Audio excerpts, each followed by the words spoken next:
Hi, it's Charlotte. Today on Maker's Moments, we'll be teaching you the difference between setting up a cotton wick versus a wooden wick. So, aside from the beautiful and unique appearance, soothing crackling sounds, and an excellent burn, you might think, done deal, I'm sold with wooden wicks. But there's more.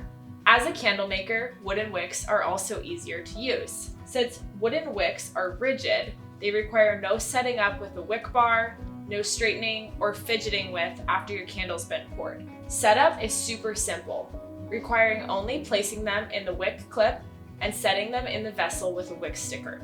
When assembling a cotton wick, you will need to roll the wick around a wick bar or a dowel to keep it straight when pouring your wax. This can be messy, cumbersome, and requires an extra finesse. With wooden wicks, all you need to do is gently insert your wick and the wick clip. Adhere the wick clip with a wick sticker into the center bottom of your vessel.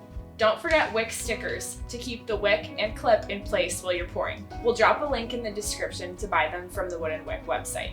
It's that simple. And if you're looking to make the wicking process even faster, the Wooden Wick Co. also offers wooden wicks pre-clipped, meaning the wick clip is already attached to the wooden wick. You can order pre-clipped wooden wicks at www.woodenwick.com. Ready to put your newfound knowledge into practice? Do you use wooden wicks for candle making or cotton wicks? Let us know in the comments below. And don't forget to subscribe to our channel to stay in the know on all the latest makers tips and tricks. See you next time on Makers Moments. Happy making!